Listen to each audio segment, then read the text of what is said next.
Assalamualaikum warahmatullahi wabarakatuh. Perkenalkan saya Nur Herunisa dengan NPM S0120200018. Di sini saya akan memaparkan materi mengenai sistem pemerintahan yang ada di Swiss.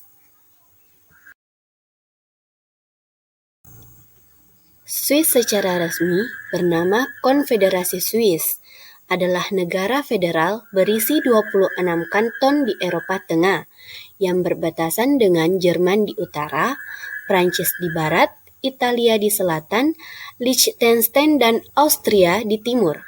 Swiss adalah negara yang sebagian besar wilayahnya terdiri dari pegunungan Alpen. Swiss dikenal sebagai negara netral, namun tetap memiliki kerjasama internasional yang kuat.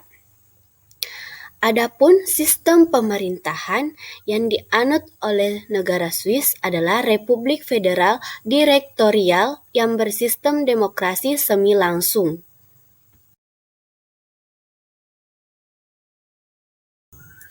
Nah, sebelum saya membahas lebih lanjut, di sini saya akan memaparkan dulu apa sih itu sistem pemerintahan. Sistem pemerintahan merupakan suatu sistem yang menyangkut bagaimana bekerjanya komponen-komponen utama dalam suatu negara.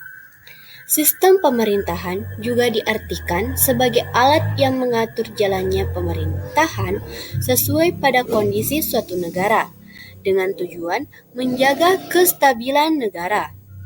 Sistem pemerintahan sangat menentukan bagaimana pemerintahan di suatu negara itu dapat dijalankan dengan sangat baik. Karena Swiss merupakan negara republik federal, maka hanya terdiri dari dua lembaga. Yang pertama yaitu lembaga legislatif dan yang kedua yaitu lembaga eksekutif. Nah, yang pertama yaitu lembaga legislatif. Lembaga legislatif negara Swiss itu hanya terdiri dari dua, yaitu Dewan Nasional dan Dewan Negara. Nah, yang kedua yaitu lembaga eksekutif. Karena sistem pemerintahan negara Swiss yang memang sangat unik menjadi negara federal sejak tahun 1848.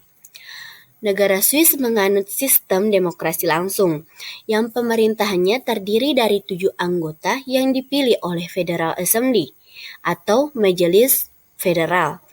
Ketujuh orang itu sekaligus memimpin departemen utama. Mereka juga bisa disebut sebagai menteri. Yang menariknya, ketujuh orang pilihan itu dipilih secara bergantian menjadi presiden, serta jabatannya masing-masing selama 1 tahun. Jika disederhanakan, Swiss yang luasnya 41.400 km persegi dipimpin secara kolektif oleh presidium yang terdiri dari 7 orang. Ketua presidium yang digilir itu memegang jabatan tertinggi yaitu sebagai presiden. Dengan sistem federal, negara federalnya yang disebut dengan kanton. Ada 26 kanton yang kini berhimpun menjadi Swiss. Kanton-kanton ini mempunyai otonomi luas seperti halnya sistem negara federal. Mereka menentukan secara penuh aturan daerah, masalah internasional, kehakiman, pertahanan, keuangan negara yang dipegang oleh pemerintah pusat, sedangkan anggota parlemen atau Federal Assembly berasal dari utusan kanton.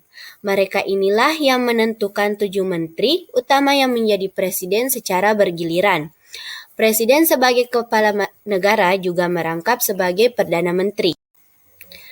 Nah, jika disimpulkan, pemerintahan yang dianut atau dijalankan negara Swiss itu sangatlah bagus, benar-benar sangat mencerminkan dan menyerap keanekaragaman penduduknya. Sebagai suatu negara yang federal, demokrasinya yang bersifat langsung, tetapi diwakili oleh Majelis Federal. Nah, itulah tadi materi yang sempat saya bawakan mengenai sistem pemerintahan negara Swiss. Lebih dan kurangnya mohon dimaafkan. Assalamualaikum warahmatullahi wabarakatuh dan sampai jumpa.